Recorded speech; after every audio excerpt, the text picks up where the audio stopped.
دیار عشق میں اپنا مقام پیدا کر، دیار عشق میں اپنا مقام پیدا کر، نیا زمانہ نئے صبح و شام پیدا کر۔ یہ غزل علامہ اقبال نے اپنے بیٹے کے لیے لکھی تھی، اور یہ پہلا یوم اقبال ہے جس میں کہ اقبال کے جو پسر ہیں جن کے نام انہوں نے یہ غزل لکھی وہ یہاں ہمارے درمیان میں موجود نہیں ہیں۔ اگرچہ دنیا بھر میں علامہ اقبال کی یاد کے حوالے سے یوم اقبال منایا جا رہا ہے، لیکن ڈنمارک کو ہمیشہ اس لیے بھی اس میں اولیت حاصل رہی کہ یہاں اقبال اکیڈمی اسکینڈینیویا کا وجود بھی ہے، جو کہ باقی پورے اسکینڈینیویا کے سے لوگ بلا کر پروگرام کرتے ہیں۔ ہمارے ساتھ آج جو ہماری مہمان ہیں جن کو ہم نے اقبال کے حوالے سے ہی دعوت دی تھی، اور متعدد دفعہ ان کو دعوت دی جا چکی ہے یہاں پر، بلکہ یوم خواتین پہ ہماری یہ چیف گیسٹ کے طور پہ بھی ان کو بلایا گیا تھا، لیکن وقت اور حالات ایسے تھے کہ یہ نہیں آ سکیں۔ آج ہمارے درمیان راحت زاہد موجود ہیں،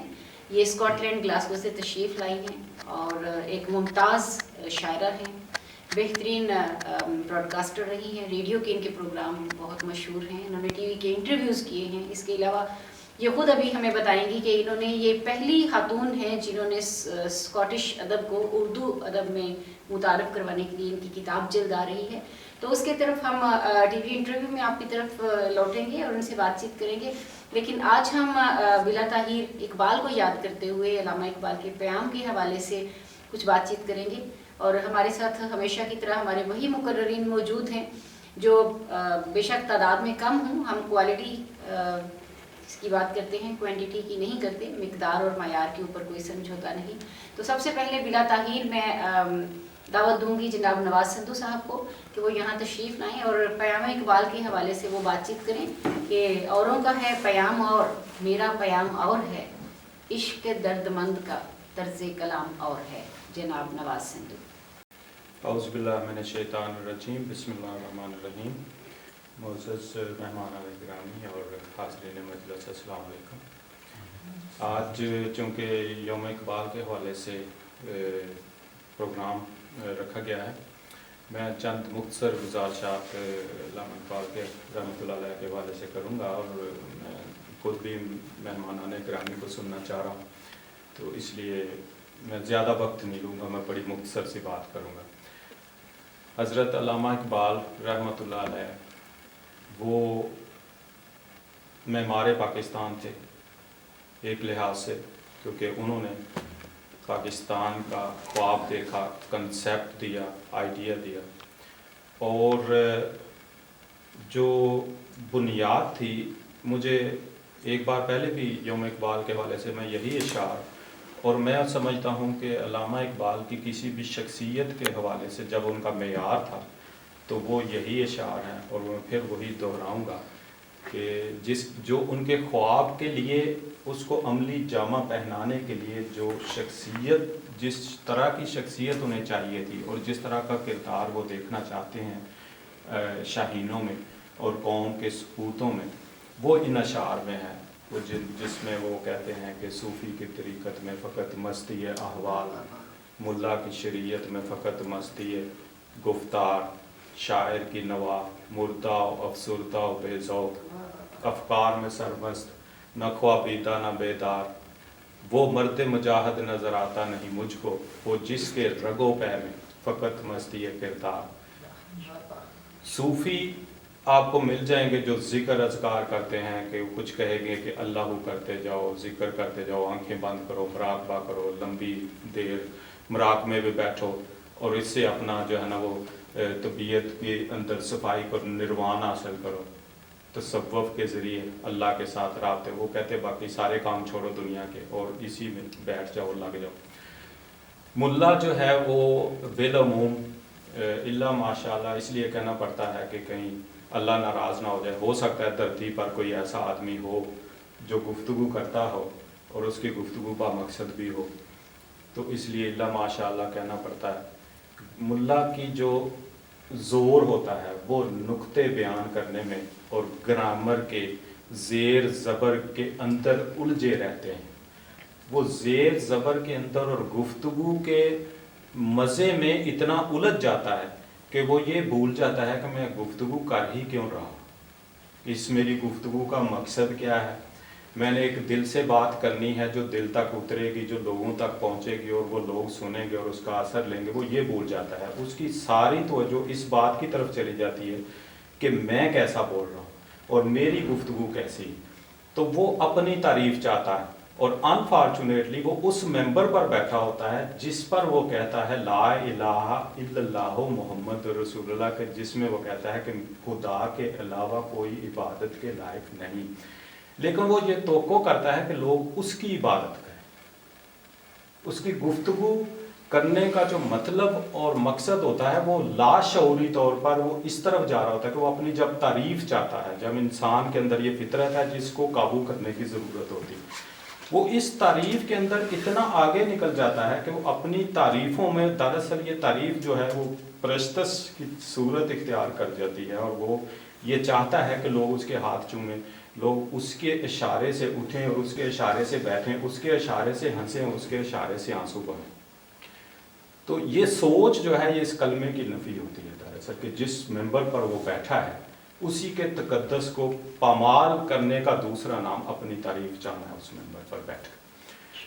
شاعر کی نوا مردہ و افسردہ و بے ذوق، اس کے اندر شاعر بھی، دانشور بھی، مفکر بھی، جو صرف افکار اور آئیڈیاز تو بہت دیتے ہیں، لیکن جب انہیں کہیں کہ آئیے کچھ کرتے ہیں تو وہ پھر کہتے ہیں نہیں یہ ہمارا کام ہے، ہمارا کام نشاندہی کرنا ہے۔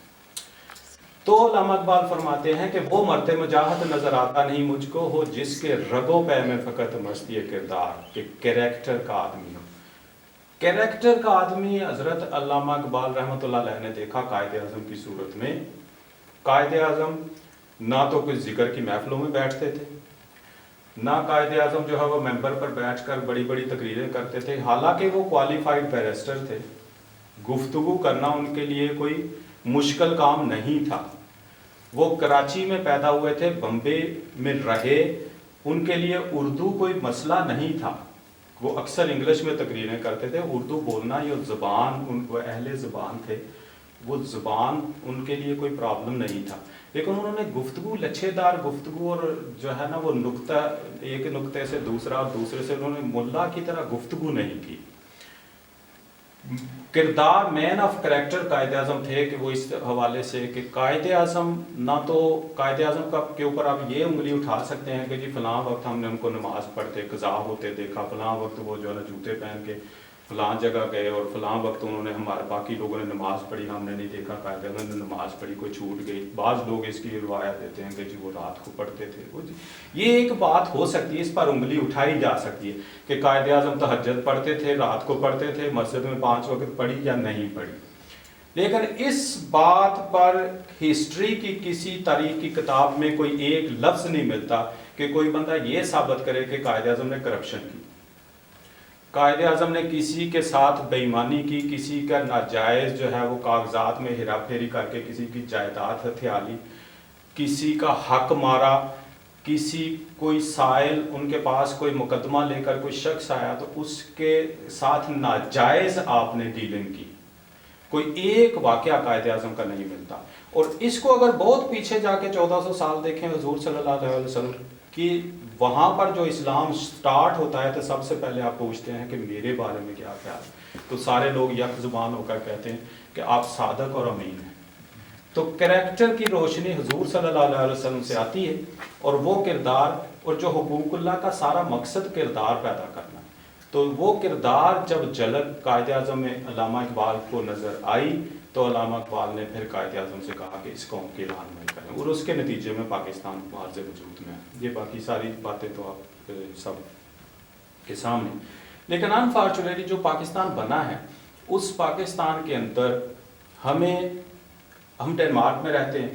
یہاں پر میں نے کبھی نہیں دیکھا، ہو سکتا ہے آپ نے بھی شاید ہی کبھی کوئی دیکھا ہو کوئی ڈینش بندہ جو ڈنمارک کے خلاف ہو اور ڈینش زبان کو گالیاں نکالتا ہو، اور ڈنمارک کے تینبو جس کو کہتے ہیں وہ ڈنمارک کا جو جھنڈا ہے اس کی ڈس رسپیکٹ کرتا، اور ڈنمارک کنٹری کو تقسیم کرنے کی بات کرتا، اور ڈنمارک کو گالیاں دیتا۔ میں نے آج تک کوئی ایسا بندہ نہیں دیکھا، لیکن پاکستان میں آپ کو ٹی وی پر بیٹھے ہوئے ڈیبیٹس میں ایسے بندے مل جائیں گے جو پاکستان کو تقسیم کرنے کی باتیں کرتے ہیں، جو پاکستان کو گالیاں دیتے ہیں، جو قائد اعظم کو کہتے ہیں کنٹروورشل بناتے ہیں, جو علامہ اقبال کو ان کا بس نہیں چلتا کہ وہ اٹھا کے سمندر میں پھینک دیں, تو ایسے لوگوں کو پاکستان میں ہم دانشور کہتے ہیں. یہ ہماری بدقسمتی ہے. اور اس طرح کے جو ہے نا وہ جیسے برسات میں مینڈک نکلتے ہیں, اس طرح پاکستان میں دانشور نکلتے ہیں, جو ہمارے نظریہ پاکستان کو, ہمارے قائد اعظم کی شخصیت کو, علامہ اقبال کی شخصیت کو, ان سب کے اوپر جو ہے وہ تبرہ کرتے ہیں, اور اس سے وہ اپنے ہی سمجھتے ہیں کہ ہماری دانش جو ہے وہ چمک رہی ہے. اور ہماری کرپشن چونکہ کئی قسم کی ہے, اس میں دانشوری کے اندر بھی کرپشن موجود ہے. اور یہ دانشوری کے اندر کرپشن ہے کہ جس میں اپنے گھر کو گالیاں دے کے لوگ محلے میں سمجھتے ہیں کہ میری عزت ہو رہی ہے, لیکن دنیا میں ایسا کوئی شخص نہیں ہے کہ جو اپنے گھر کو گالیاں دے اور محلے والے اس کی عزت کرے. وہ اس کی غلط فہمی اور آنکھوں میں دھول, لوگ تو اس کی چونک سکتے ہیں, لیکن حقیقت میں ایسا نہیں ہوتا. اور اس حقیقت کو جس دن ہم سمجھیں گے, اپنے ملک کی عزت کریں گے, اپنی عزت کریں گے, اپنے بڑوں کی عزت کریں گے, تو دنیا ہمارے معاشرے کی عزت کرے گی. اس کے سوا کوئی اور چارہ نہیں ہے. بہت شکریہ.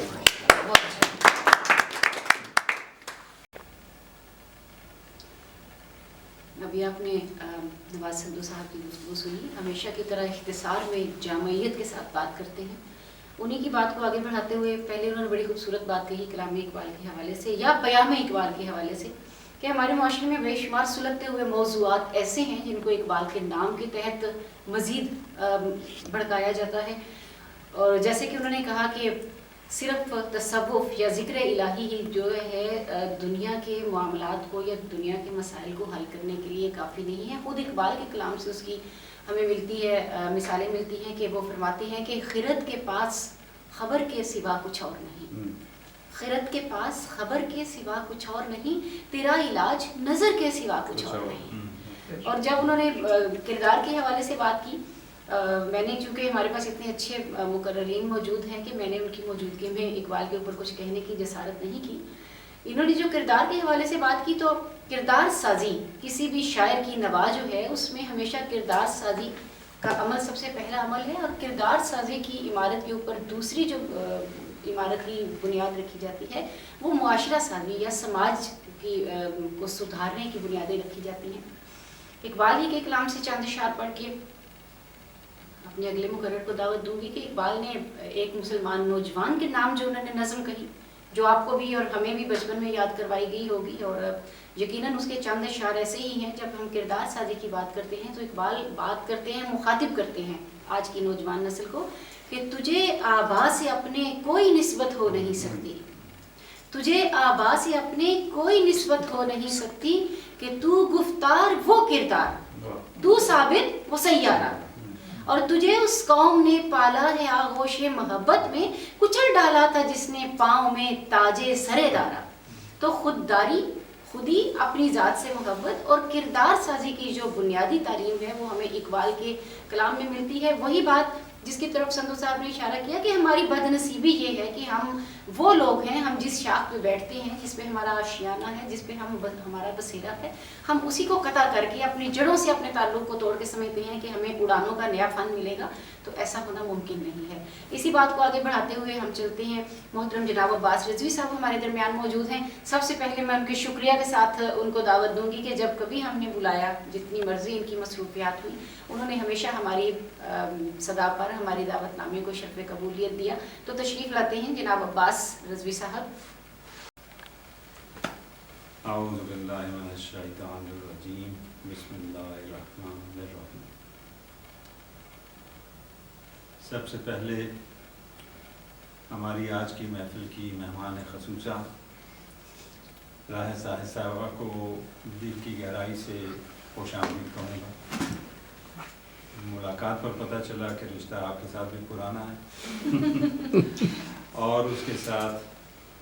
آپ کی محبت اور آپ کی چاہت کا جو ایک گلدستہ مجھے وقتاً فوقتاً ملتا ہے, اس کے لیے آپ کا بھی شکریہ ادا کرنا چاہوں گا کہ آپ نے ہر اپنے اس پروگرام میں جہاں پر آپ سمجھتی ہیں کہ میری موجودگی بھی لازم ہے, آپ نے مجھے اس میں بلایا اور مجھے میری عزت افزائی کی اور مجھے موقع دیا کہ میں بھی اپنے خیالات کا اظہار کر سکوں. تو آپ کا بھی بہت بہت شکریہ، اور اس کے ساتھ یہ جملہ ہمارے جو اس وقت حاضرین ہیں اور ساتھ ساتھ ہو سکتا ہے سامعین بھی ہوں اور ناظرین بھی ہوں، آپ سب کی خدمت میں سلام کا تحفہ پیش کرنا چاہوں گا۔ آج کا دن اگرچہ ایک بہت ہی خوشی کا دن ہے جس میں کہ ہم یوم اقبال مناتے ہیں، لیکن اس کے ساتھ ہی ایک بڑے افسوس کی بات یہ بھی ہے کہ ہم آہستہ آہستہ اپنے قوم کے محسنوں کو فراموش کرتے جا رہے ہیں۔ اس تقریب میں شرکت سے پہلے چند احباب کے ساتھ تبادلہ خیالات کا موقع ملا تو پتہ چلا کہ پاکستان جو کہ علامہ اقبال کی فکر کا ایک سمجھیں کہ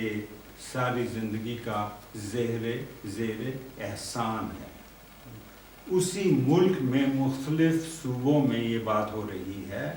کہ آج کے ان کی پیدائش کے یوم پیدائش کو ہم کہاں منائیں، کہاں تعطیل دی جائے اور کہاں پر لوگ کام کریں۔ جیسے کہ سندھو صاحب آپ نے اپنی گفتگو میں فرمایا کہ علامہ اقبال کی پوری زندگی ایک صاحب کردار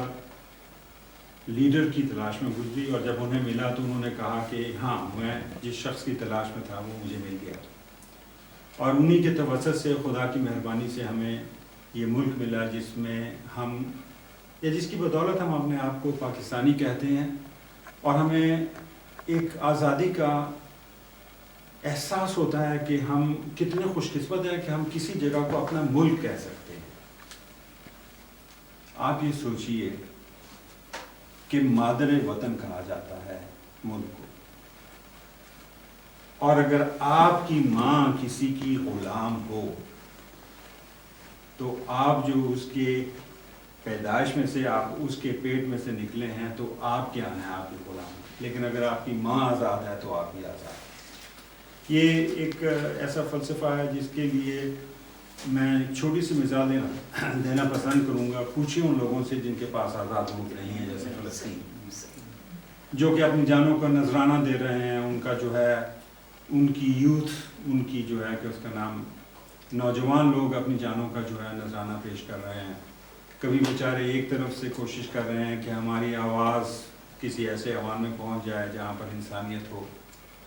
اور لوگ جو ہے آزادی اور حریت کو مانتے ہوں، تو ہو سکتا ہے وہ ہماری آواز کو سن پر لبیک کہیں اور ہماری پشت پناہی کریں۔ کبھی ان کی چھوٹی چھوٹی بچیاں اپنی جان قربان کر کے اسرائیل کی جو ہے بربریت کا شکار ہو جاتی ہیں، اور کبھی جو ہے ان کے اوپر دائرہ حیات تنگ کر کے ان کو ہر طرف سے محصور کر دیا جاتا ہے کہ نہ تو وہ اپنے لیے کھانے کا سامان پیدا کر سکیں، نہ اپنی تعمیرات کے لیے کوئی سامان درآمد کر سکیں، اور کسی طریقے سے بھی اپنے ملک کو جو ہے چلانے کا ان کے پاس کوئی بندوبست نہ رہے۔ ذرا ایک منٹ کے لیے اپنے اذہان کو اس طرف لے جائیے کہ اگر ہم پر بھی یہی کچھ ہوتا کہ ہمارے پاس بھی ایک آزاد وطن نہ ہوتا اور ہمارے سر پر کوئی براجمان ہوتا اور ہم کسی سے یہ نہ کہہ سکتے کہ ہیں تو ہم یہ، لیکن ہمارے پاس کوئی نیشنلٹی یا کوئی شہریت نہیں ہے۔ تو علامہ اقبال کے اس نظریہ کو جس میں انہوں نے ایک ملک بنانے کے لیے اپنے ذہن میں پیدا کیا، ظاہر ہے کہ ہر امام علی علیہ السلام کا قول ہے کہ ہر وہ کام جو اچھا ہوتا ہے، جتنا وہ کام بلند ہوتا ہے اتنی اس کی مخالفت ہوتی ہے، اور میرا یہ جزو ایمان ہے، میں سمجھتا ہوں کہ علامہ اقبال جیسی شخصیت پر بھی جب انہوں نے شکوہ لکھا تو لوگوں نے ان پر جو ہے باقاعدہ کفر کا الزام لگا دیا، اور ان کو پھر جواب شکوہ لکھنا پڑا جس میں کہ انہوں نے اپنے خیالات کا اظہار کیا کہ میں کہنا کیا چاہتا تھا۔ وہی علامہ اقبال ہیں جن کے توسط سے اگر کوئی انہیں سمجھ پایا ہے تو آپ قرآن مجید کے معنی سمجھ پائے ہیں۔ انہوں نے اپنے اشعار میں وہی کچھ بیان کیا ہے جو کہ قرآن مجید کی آیات ہیں، لیکن چونکہ ہم قرآن مجید کو بھی نہیں سمجھ پائے، اسی وجہ سے ہم علامہ اقبال کو بھی سمجھ نہیں پائے۔ پچھلے دنوں میں یہاں پر علامہ اقبال کی جو اکیڈمی ہے اس میں ایک چھوٹی سی تقریب ہوئی تھی جس میں مجھے بھی شرکت کرنے کا موقع ملا۔ اس میں ایرانی ایمبیسڈر بھی تھے، اور وہ ایک چہرے پر بہت بڑا جو ہے تبسم لا کر یہ کہہ رہے تھے کہ علامہ اقبال کس کے ہیں؟ آپ سمجھتے ہیں آپ کے ہیں، اگرچہ ہم علامہ اقبال کو علامہ اقبال لاہوری کہتے ہیں لیکن ہیں وہ ہمارے. یہ دوسری بات ہے کہ کسی جگہ پیدا ہو گئے ہیں، وہ ایک اتفاقاً ایک ایسا شہر ہے جو کہ اس وقت پاکستان میں موجود ہے لیکن دراصل ہمارے ہیں. تو میں نے ان سے اس بات کی وضاحت چاہی کہ آپ کس طریقے سے کہتے ہیں کہ وہ آپ کے ہیں. اس لیے کہ انہوں نے فارسی میں بہت ساری شاعری کی. کہنے لگے نہیں، جو انہوں نے پیغام دیا تھا وہ ہم سمجھ گئے تھے. تو میں نے ان سے کہا ہماری بدبختی یہ ہے کہ ہم ان کے پیغام کو ابھی تک سمجھ نہیں پائے. دوسری بات یہ ہے کہ اگر آپ علامہ اقبال کی شخصیت، ان کے افکار، ان کی شاعری جس میں دیکھیں تو آپ کو ایک عجیب سا امتزاج نظر آتا ہے. میں چونکہ سیاست سے منسلک ہوں اور اس سلسلے میں میری بہت سارے لوگوں کے ساتھ ملاقات ہوتی ہے، تو جو لوگ صاحب علم ہیں، جو کہ یورپ میں بھی لوگ ہیں، وہ کہتے ہیں کہ ایک شخص ایک وقت میں اتنی اوصاف اور اتنے مختلف علوم پر کیسے دسترس رکھ سکتا ہے جیسے کہ آپ کے علامہ اقبال ہوتے ہیں. وہ شاعر بھی ہیں، وہ فلسفی بھی ہیں، وہ ایک حساب سے دیکھا جائے تو دینی لیڈر بھی ہیں اور سیاستدان بھی ہیں، اور اس کے علاوہ ان میں اور بھی بہت ساری چیزیں، اور ساری چیزوں کو ملا کر ان کی شخصیت کا ایک مرکب بنا ہے جس پر ہم یہ سمجھتے ہیں کہ جس قوم کے لیے علامہ اقبال آئے ہیں بڑی خوش قسمت قوم. ہمارے پاس نیٹشے ہے، ہمارے پاس اور ہیں، لیکن اگر ان کو کسی ایک پیمانے کے مطابق ناپ کر کسی خانے میں فٹ کیا جائے تو وہ ایک خانے میں فٹ آتے ہیں. ان کا ایک خول ہے. علامہ اقبال وہ ہیں کہ جن کو آپ شاعرانہ اگر اس میں خانے میں فٹ کرنا چاہیں بطور شاعر تو ان کے اس میں بھی فٹ آتے ہیں. فلاسفر بھی ہیں، پالیٹیشین بھی ہیں، اینتھروپولوجسٹ بھی ہیں، مطلب ایجوکیشنسٹ بھی ہیں، ہر چیز ہے ان میں موجود. تو یہ ایک میں درد دل کے ساتھ یہ بات کہہ رہا ہوں کہ ہم آہستہ آہستہ اپنی جو موسم پاکستان ہیں ہم ان کی یاد کو بھی پس پوش ڈالتے جا رہے ہیں. دوسری بات جو میری ہو سکتا ہے گفتگو لمبی ہو جائے اس وجہ سے میں تھوڑا سا اختصار سے کام لوں گا. میں یہ کہنا چاہتا ہوں کہ اب بھی موقع ہے کہ ہم علامہ اقبال کو سمجھنے کی کوشش کریں، اور اسی تقریب میں جس کا میں پہلے تذکرہ کر چکا ہوں، میں نے ایک رائے دی تھی کہ علامہ اقبال کے کلام، ان کے پیغام اور ان کی جو ایک فلسفی ہے، جو ان کا فلسفہ ہے، خدا کرے کہ کوئی ایسا انسان یا ایسا ایک آرگن بنے یا کچھ لوگ جو صاحب علم ہیں وہ مل کر اس کو اس طریقے سے ایک پیش کر سکیں کہ میرے جیسے عام انسان بھی اس کو سمجھ سکیں، اور اس کو زمانہ ہے طالب علمی سے ہی، مطلب بچپن سے ہی بچوں کو اس طریقے سے بتایا جائے کہ بچے اس کا مفہوم سمجھ سکیں. کیونکہ ہمارا مسئلہ یہ ہے، جیسے آپ نے اپنی گفتگو میں بہت اچھی بات آپ نے پوائنٹ آؤٹ کی، کہ جو چند لوگ اپنے ایک علم، چاہے وہ دنیاوی ہو یا دینی علم ہو، اس پر جب وہ اپنی اجارہ داری قائم کرتے ہیں تو ان کا مقصد ہوتا ہے کہ اب ہم we want to seize the power. وہ جو پاور ہے وہ اپنے ہاتھ میں رکھنا چاہتے ہیں. اگر ہم اپنے عالمان دین کو، عالم دین جو ہیں ان کو دیکھیں تو انہوں نے بھی اسلام کو اتنا محدود کر دیا کہ اس کی جو اصلی روح ہے وہ لوگوں تک نہ پہنچے، ورنہ وہ تو کہیں گے جی آپ اور ہمیں تو کوئی فرق ہی نہیں ہے. اسی طریقے سے جو ہمارے سو کالڈ، آپ نے تذکرہ کیا اپنی گفتگو میں صدر صاحبہ، جو ہمارے دانشور ہیں پاکستان کے، ان کو اگر کوئی صحیح دانشور نظر آ جائے تو ڈرنا شروع ہو جاتے ہیں اس وجہ سے کہ کہیں ہماری کلی نہ کھل جائے. یہ بڑا ضروری ہے کہ ہم جتنے بہروپی ہیں ان کا روپ جو ہے ہم صحیح سامنے لائیں، ان کی شخصیت پر جو پردے پڑے ہوئے ہیں ہم ان کو اتاریں، اور ہم اپنے اندر یہ ایک جسارت پیدا کر سکیں کہ ہم لوگوں سے کہیں کہ جی آپ تو بہروپی ہیں، ہم آپ کے اس بہروپ سے اپنے آپ کو دھوکہ دینے والے نہیں. اور اس کی کسوٹی کیا ہے؟ وہ یہ ہے کہ علامہ اقبال جس کردار کو بار بار بیان کر رہے ہیں اس کا ہم کسوٹی بنا کر لوگوں کو، ان کا پیمانہ بنا کر ہم لوگوں کی جو ہے ایک اور یہ وہ کسوٹی اور وہ پیمانہ ہے جو کہ سیاستدانوں پر بھی لگانا چاہیے. جو ملک کے باغ دوڑ جو ان کے ہاتھ میں ہیں ان پر لگانا چاہیے، ان کے کرداروں کو دیکھنا چاہیے. باقی گفتگو میں نے بھی بہت کر دی، آپ لوگوں کو کیا پتہ کہ میرا کردار کیا ہے، لیکن جب میرا کردار صحیح ہوگا تو میری یہ ساری گفتگو آپ کی سے اور جاوید ہو جائے گی. اس کے ساتھ شکریہ ادا کرنا چاہتا ہوں. ماشاءاللہ.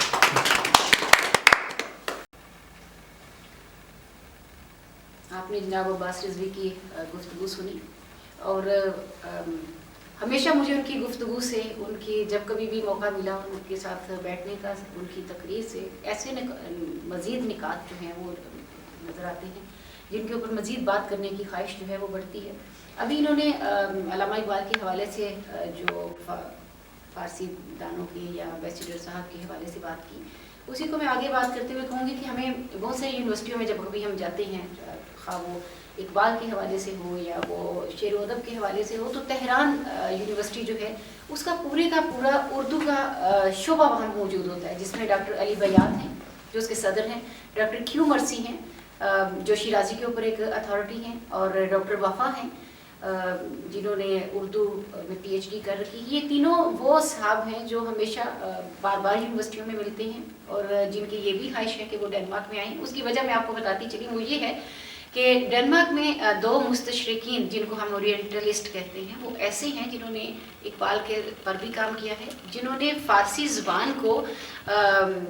ایرانی زبان در ڈنمارکی کے نام سے، یس آسموسن اس کا نام ہے، انہوں نے یہ کتاب لی ہے. اس کے علاوہ ان کی بے شمار کتابیں ہیں. انہوں نے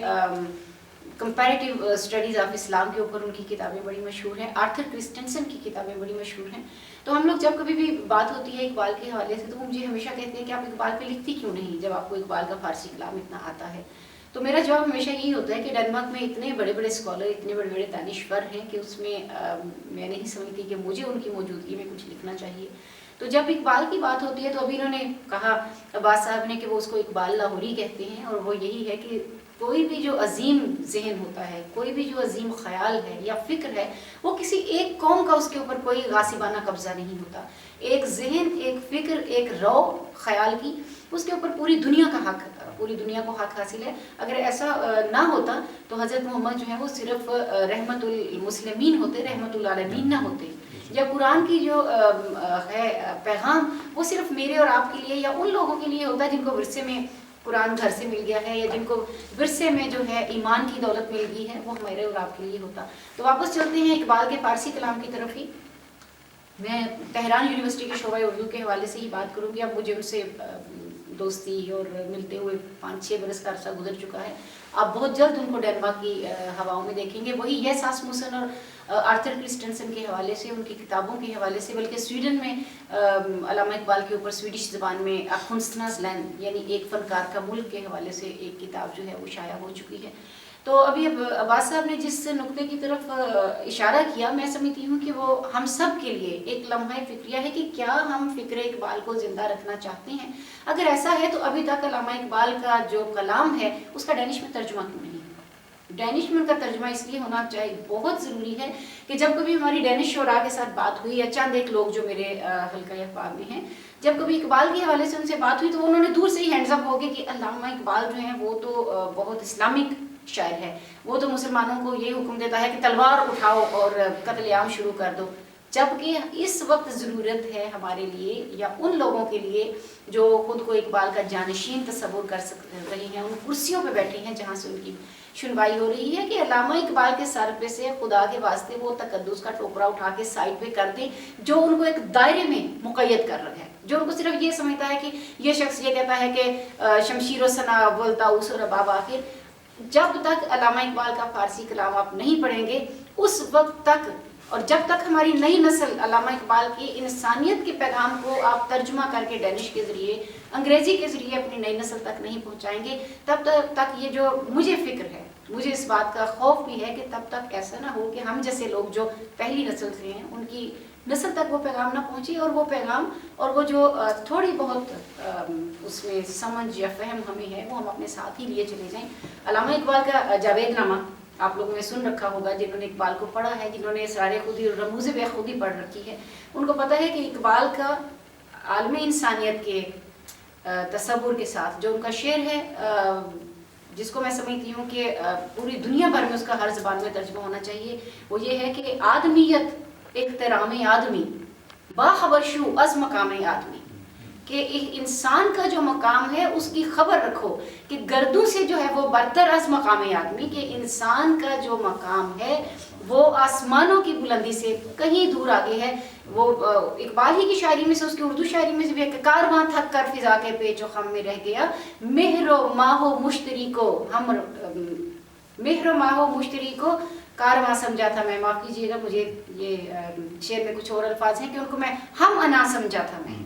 مہر و ماہ و مشتری کو ہم انا سمجھا تھا میں۔ تو عشق کی ایک جست نے طے کر دیا قصہ تمام، اس زمین و آسمان کو بے قرار سمجھا تھا میں۔ تو جب تک ہم فکر اقبال کو، جب تک ہم پیام اقبال کو اپنی نئی نسل تک نہیں لے کر جاتے، تب تک یقین کیجئے ایسا ہی ہے کہ میرے اور آپ کے پاس یا ان لوگوں کے پاس جو اقبال کو کم و بیش کچھ سمجھتے ہیں، ان کے پاس ایک خزانے کی چابی ہے جو ہم اس تجوری کو کہیں بند کر کے اور وہ چابی اپنے ساتھ لے کر چل دیں گے۔ تو ایسا ضرور ہونا چاہیے کہ ایک گروپ ایسا ہونا چاہیے، ایک کہیں نہ کہیں مفکرین کو یا ایسے لوگوں کو جو زبان پر عبور رکھتے ہیں، جو ڈینش زبان میں کام کرنا چاہتے ہیں، جب کلام اقبال کو یا فکر اقبال کو یا ریکنسٹرکشن آف اسلامک تھاٹ جو ہے علامہ اقبال کی، جو انگریزی میں ہے، وہ کیوں انگریزی میں ہے؟ اس کے پیچھے بھی جب آپ اقبال کی حیات اقبال کو پڑھتے ہیں، زندہ رود جو جاوید اقبال کی لکھی ہوئی کتاب ہے، آپ اس کا مطالعہ کرتے ہیں تو پرت در پرت علامہ اقبال کی شخصیت کھل کر سامنے آنے لگتی ہے۔ ان کی زندگی کا ایک ایک باب اس میں ہوتا ہے، ان کے نوکر تک کے تاثرات اس میں شامل ہیں کہ اقبال جو ہیں وہ تھے کیا۔ اب ایک مکتبہ فکر ایسا پیدا ہو گیا ہے جس نے علامہ اقبال کی شادیوں کو، ان کی زندگی کے منفی کرداروں کو، منفی واقعات کو آگے لانے شروع کر دیا۔ تو حالانکہ ہمارے پاس 2 ہی مقررین آئے، لیکن ان کی تقریر کے اندر ایسے نکات ہیں کہ اگر ہم ان کو شروع کریں تو پھر وہ بات سے بات نکلتی چلی آئے گی۔ میں نہیں چاہتی کہ مجھ پہ الزام لگے کہ یہ عورت ہے تو زیادہ بولتی ہے، لیکن اس کے اندر ایسے بھی نکات ہیں کہ دیکھیے، آپ ڈینش ادب کو لے لیجئے،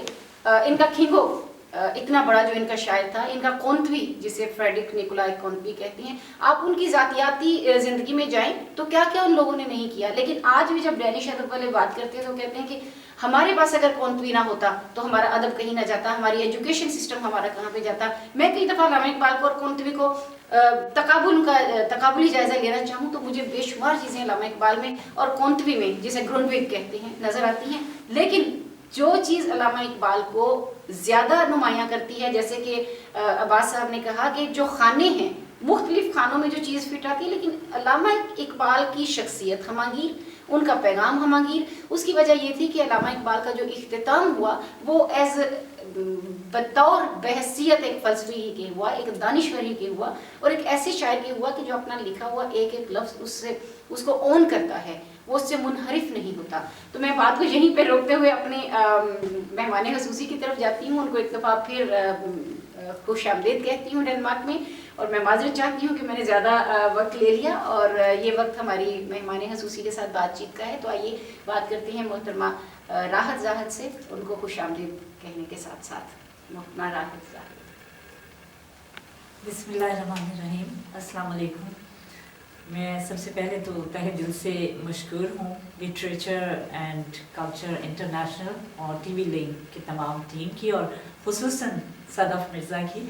کہ جنہوں نے مجھے اس عظیم دن کے موقع پر دعوت دی آنے کی، اور میں بہت خوش قسمت سمجھتی ہوں اپنے آپ کو کہ آج مجھے حالیہ ڈنمارک سے بھی ملنے کا اتفاق ہوا، اور یہ بھی خوشی ہوئی ہے کہ یہاں بھی ہمارے جو پاکستانی ہیں وہ اتنا اچھا کام کر رہے ہیں۔ صدف کی مثال تو میرے سامنے ہی ہے، اور ایک خاتون ہونے کے ناطے بھی میں بہت زیادہ اور خوشی محسوس کرتی ہوں کہ جہاں بھی دنیا میں جس کونے میں بھی خواتین ایسا کچھ کام کر رہی ہیں تو انہیں واقعی پذیرائی ملنی چاہیے، اور یہاں جو مرد حضرات ہیں وہ قابل تحسین ہیں، قابل داد ہیں کہ وہ ان خواتین کو سپورٹ کرتے ہیں۔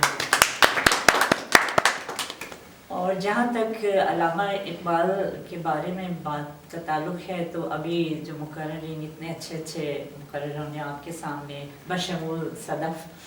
اتنا کچھ کہا، تو میرا خیال ہے کہ بہت زیادہ مجھے کہنے کی ضرورت تو نہیں ہے۔ ظاہر ہے ان کی ہستی کے بارے میں کچھ کہنا ہی سورج کو چراغ دکھانے کے مترادف ہے۔ علامہ اقبال جنہیں شاعر تصوف، شاعر مفکر کہا جاتا ہے، اور واقعی جو کچھ انہوں نے کہا اپنے کلام کے ذریعے جو کچھ دنیا تک پہنچایا، ہماری شاید بدقسمتی ہے کہ ہم ان کو اس طرح فالو نہیں کر پا رہے ہیں جس طرح ہمیں کرنا چاہیے تھا۔ بحیثیت ایک آزاد قوم کے ہم ابھی بھی غلام ہی ہیں، اور علامہ اقبال نے جو تصوف کے ساتھ ساتھ اخلاقیات کا درس ہم سب کو دیا، غالباً ہم اسے پیچھے چھوڑ چکے ہیں، جو کہ ہمارے لیے ایک مین، یعنی ان کا یہ نظریہ ہمارے لیے ایک اہم ہونا چاہیے تھا کہ ہم اپنی زندگی کو اس کا شعار بناتے، لیکن شاید بدقسمتی ہے ہماری قوم کی بھی، لیکن تاریخ گواہ ہے کہ جو لوگ اپنے محسنوں کو، اپنے رہنماؤں کو فراموش کر دیتے ہیں وہ تباہ ہو جاتے ہیں، اور اللہ نہ کرے کہ ہماری قوم یا ہمارا ملک جو اتنی قربانیوں کے بعد ہمیں حاصل ہوا ہے ایسی کسی تباہی کی جانب جائے۔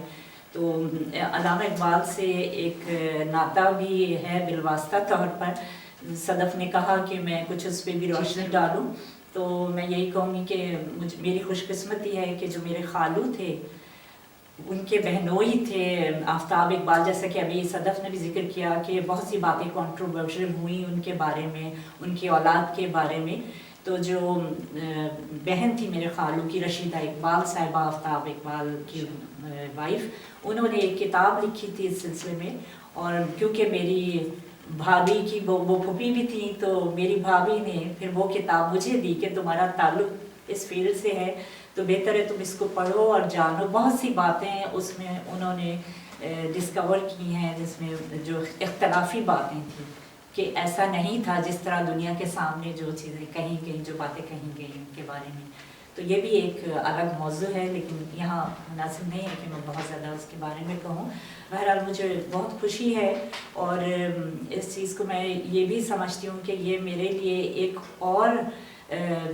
قابل مسرت بات ہے کہ ہم اسکاٹ لینڈ میں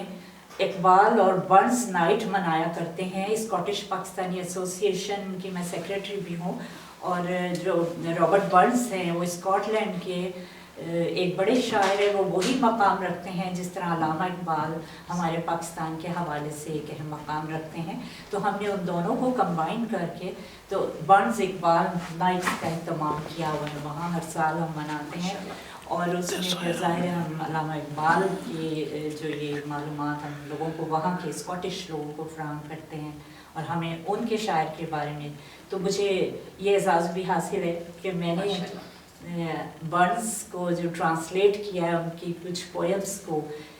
تو دنیا میں 42 لینگویجز میں ان کے تراجم ہوئے ہیں، لیکن اردو میں کبھی نہیں ہوا تھا۔ تو الحمدللہ مجھے یہ اعزاز حاصل ہوا، میں نے کوشش کی اپنی جانب سے، اور میرا یہ نیکسٹ پروجیکٹ ہے کہ میں ایک کتاب ان کے پوئمس کی ٹرانسلیشن کی۔ ظاہر ہے جب جیسے صدف نے ابھی حال ہی میں ڈینش لینگویج میں جو اس کو ترجمہ کیا ہے اردو میں، تو یہ وہاں رہتے ہوئے میں بھی اتنے برسوں سے رہ رہی ہوں، تو یہ ہمارا فرض بنتا ہے ہم جس ملک میں رہتے ہیں تو ہم اسے اپنا ہی سمجھیں ایک لحاظ سے، اور اس کی ہسٹری کو، اس کے جو اس طرح کے رہنما ہیں، شخصیات ہیں، ان کے بارے میں ہم جانیں، اور جو رائٹرز ہیں ان کو ہم بھی جان کے پروموٹ کریں کہ ہم بھی اپنے لوگوں کو بتائیں کہ یہ کیا مقام رکھتے ہیں۔ تو میں ایک بار پھر تہہ دل سے مشکور ہوں آپ سب کی، میرا خیال ہے اتنا ہی کافی ہے، بہت شکریہ۔ ایک بار پھر اگر اجازت دیجیے، یہ آتے آتے سفر میں ہوئے ہیں کچھ جی۔ ایک شخص میں لکھی تھی جو تاریخ سخن سے، ایک شخص میں لکھی تھی جو تاریخ سخن سے، رہنے کے لیے امت مسلم کو امن سے، رہنے کے لیے امت مسلم کو امن سے، صد شکر کے اقبال تیرے خواب کی تعبیر، صد شکر کے اقبال تیرے خواب کی تعبیر، ہم خاک نشینوں کو ملی پاک وطن سے۔ کیا بات ہے، پھر بڑی پھر یہ کتاب ایک شخص میں لکھی تھی جو تاریخ سخن سے، رہنے کے لیے امت مسلم کو امن سے، صد شکر کے اقبال تیرے خواب کی تعبیر، ہم خاک نشینوں کو ملی پاک وطن سے۔ بہت بہت بہت بہت شکریہ، بہت بہت شکریہ۔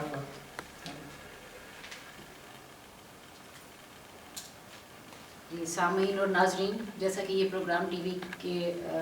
توسط سے آپ تک پہنچے گا،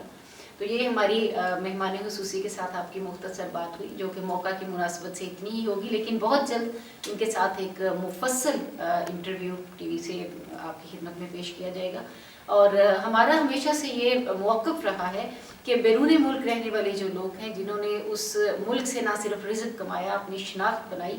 ان کو یہ چاہیے کہ ترجمہ کبھی صرف ذو لسانی نہیں ہوتا کہ بائی لنگولزم ہے اور آپ کو 2 زبانیں آتی ہیں تو اپنے گھر میں بیٹھ کے کمپیوٹر کے آگے ترجمہ کر دیا۔ تراجم ایسے نہیں ہوتے، بلکہ کسی بھی ترجمے کو اس کی اصل روح سمونے کے لیے ضرورت ہے کہ آپ کو اس کی ثقافت کی سمجھ بوجھ ہو، عقل فہم ہو۔ تو وہ لوگ جو ان ہواؤں میں برسہا برس سے رہتے ہیں، بلکہ اتنا وقت ہم لوگوں نے پاکستان میں نہیں گزارا، جیسے کہ ابھی راحت نے آپ کو بتایا، تو راحت کی شخصیت کے اور بھی بے شمار بڑے خوبصورت پہلو ہیں جو ہم انٹرویو میں ان کے ساتھ گفتگو کے دوران آپ تک پہنچائیں گے، کہ اسکاٹ لینڈ میں جو شعر و ادب کی شمع ہے وہ انہوں نے برسوں سے جلا رکھی ہے، جس کو کوئی ہوا جو ہے گزند نہیں پہنچا پائی۔ اور مجھے بہت فخر ہوتا ہے جب کبھی میری ان کے ساتھ ملاقات ہوتی ہے اور تراجم کے حوالے سے ہم بات کرتے ہیں، اور ہم 2 اقوام کو ملانے کی، نہ صرف لسانی اعتبار سے بلکہ ثقافتی اعتبار سے 2 مختلف جہات میں سفر کرنے والی زبانوں کو، یا 2 مختلف جغرافیائی اعتبار سے یا ثقافتی اور تہذیبی اعتبار سے جو مختلف لوگ ہیں، ان کو ایک پلیٹ فارم پہ لانے کے لیے انہوں نے خود بھی ذکر کیا کہ انہوں نے اقبال اور برنس نائٹ کا جو اہتمام کیا ہے۔ ایسی چیزیں بے حد ضروری ہیں، کیونکہ ہماری جو آنے والی نسل ہے، ہمارے جو بچے ہیں، ان کے لیے ضروری ہے کہ ان کو ایک شناخت ان کے اپنے مقامی ماحول سے دی جائے، اور ایک شناخت جو ہے ان کو اپنے نیشنل، اپنے پاکستانی ماحول سے دی جائے۔ تو اس بات کو ہم آگے مزید بڑھائیں گے، انٹرویو کے ذریعے آپ کی ملاقات ہوگی راحت صاحبہ سے۔ تو آج کے پروگرام کے لیے اور آپ کی تشریف آوری کے لیے شکریہ، بہت جلد آپ سے دوبارہ ملاقات ہوگی، بہت شکریہ۔